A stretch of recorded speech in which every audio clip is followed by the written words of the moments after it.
DesignWorks is a partnership between long-standing friends Saad and Rashid. Innovative and groundbreaking, these two architects have done projects that are purpose-built. Their more recent one being a building that is 80% recyclable, with a design philosophy that revolves around making sure that the space created works well. These two have a wide array of successful projects under their belts. So, let's take a look at some of the work done by Saad and Rashid.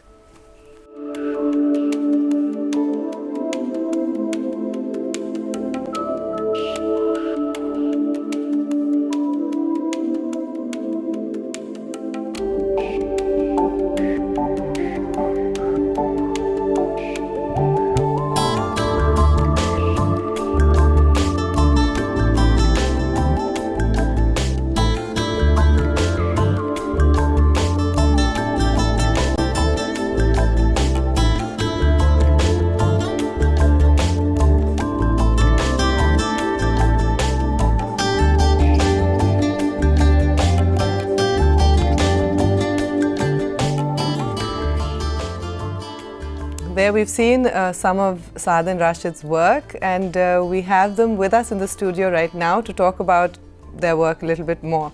Thank you so much, both of you, for being here with us. And after seeing your work, the first word that comes to my mind is chic, very with it. There is that element of modernity in your work. Is that something consciously done, or is this something that you're following your client's directive, or how do you explain that? It is 2008, I think, and we have evolved. We've, I think, pretty much tried whatever is there to try. And I think what you see now is an evolved sort of design aesthetic that I think will keep on evolving. But yes, it's consciously done the way you see it. We're trying to imitate a certain look, a certain exterior facade, or just the impression of being contemporary. But are we following the functionality of our structures? Are we actually, is that a prime concern? Sometimes not, because the world has become a global village, as we all know, and influences are being beamed from everywhere, and it's in the villages and in the cities and everything. So the only thing that is easier to grasp is the external image, and that's what generally people focus on. And as architects, I think it's our responsibility to dig deeper into this and look at the functionality and merge it along with the influences that are. I think there will be times that people will come up with downloads from the internet and say, this is what we want it to look like, without even bothering that what's inside. If form is going to follow function, you have to start from basically who the client or the client's family is, or if it's a corporate client, what the precise requirements are, break it down, come up with a master plan that sort of caters to those specific needs. Then what will happen to that building 5 years, 10 years from now, how flexible it is, and then look at how it's evolved as a facade. You have to cater for the sustainable element, light, ventilation, heating, energy bills and all that. We as a practice would do and would like to focus on that, but does not always happen. Some people are not really concerned that how much electricity it's actually being going consumed. to. Budgets are something that normally overshadow the design process. I'm sure. But do you have a certain take on the kind of materials that you use? Do you use environmentally appropriate materials, or culturally appropriate, or geographically? Because we can't imitate. We can imitate the look, but we can't always bring prefab into our country. We try to do that, but I think there's a slight hold up on the kind of materials which are available. You would like to use many materials which are very indigenous to this area, but sadly either the craft is not there, they're not being made, or the kind of technology that used to exist. Technology we consider something which is new, but there used to be some techniques and some procedures which were very common earlier on, 50 years ago, 100 years ago. Also, if you want quality, you have to give it time. Okay? People are not very patient. Either they take a year deciding what they want, and when they do, they want instant results. And we were discussing in the morning that what actually went wrong, and I think partition is just one event. There was life before that, and there was life after that also. There used to be very strong guilds of craftsmen.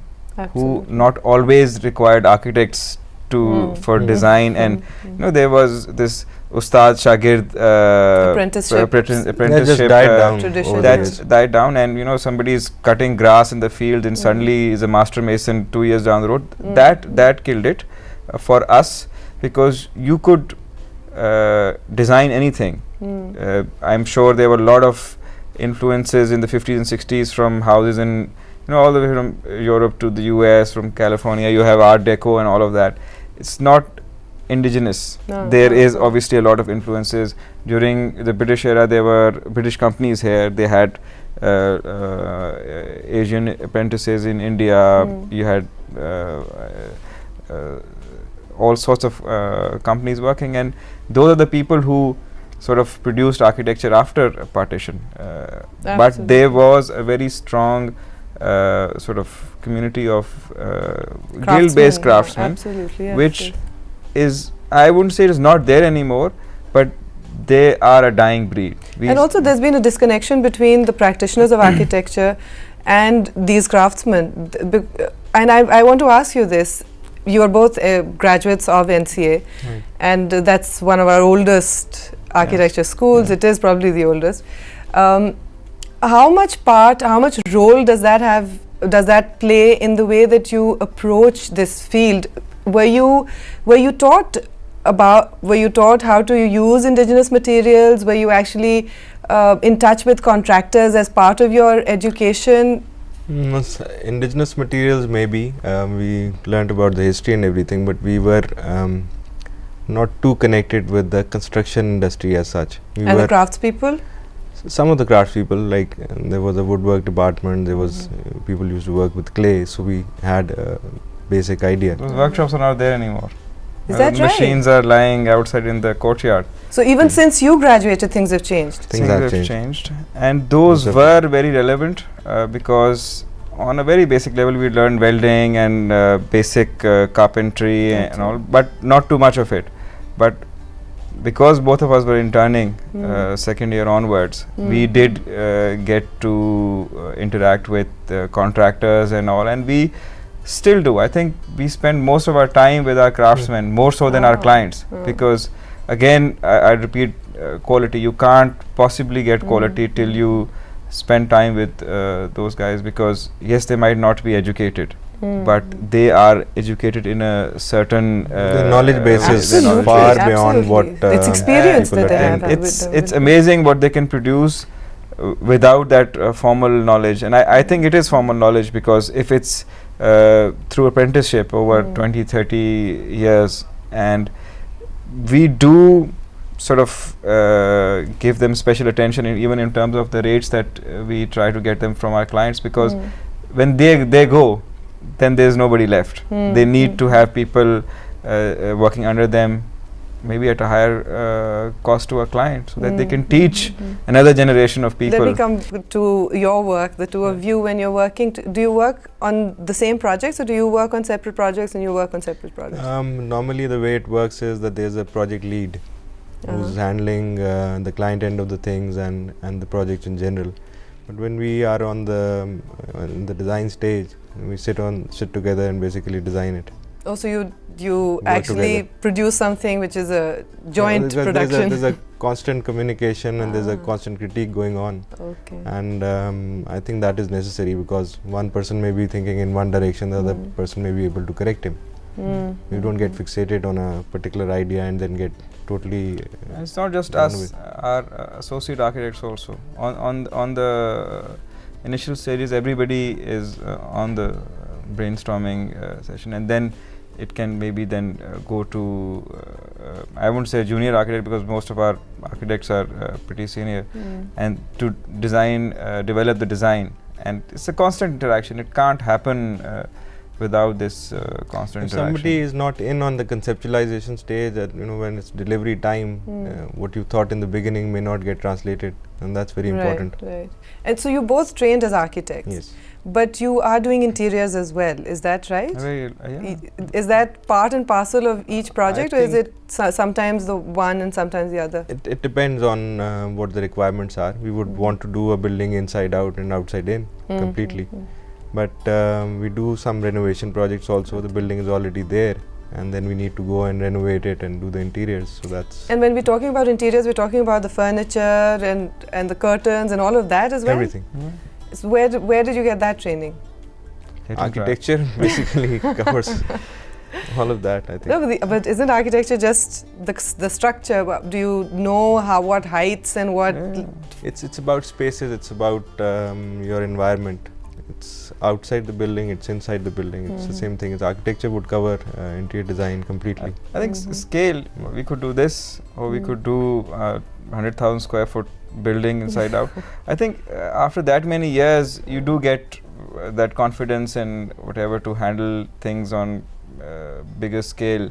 But we still do some very small things. We still maybe design an object, or maybe something as small as a logo. But if you don't enjoy that, what you do, I think it does get boring. But as just somebody who goes to a shop or any public area, bank or a hospital, and you've done a lot of hospitals and other public spaces, one finds that it looks great. The colors are just right, the palette is great, the materials look very sturdy, all of that is there. But you go and you want to lean on a counter and it's the wrong height. Things like that, since you have not really studied designing of furniture, do you feel you're at a disadvantage in that kind of field? This we are taught.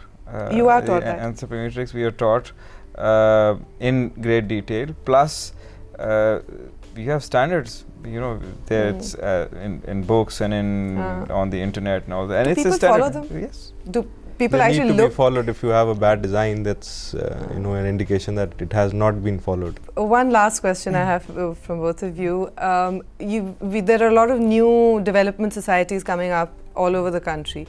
And most of the time when they show you their proposed vision, it is these multi-storied steel structures with a lot of glass and very impressive and overwhelming, but you hardly see any greenery. You see everything built up. There are roads and there is buildings, and is that where you as people who are part of this movement of building, is that the vision you also carry, or is yours different? How do you see it? It should be done in a sane manner. Building regulations actually control the kind of areas that you're going to allocate for public spaces, parks, residential areas, and even the graveyards. So they need to be properly done, because otherwise what will happen is that an investor who's coming in, he would want to get the maximum money out of his investment.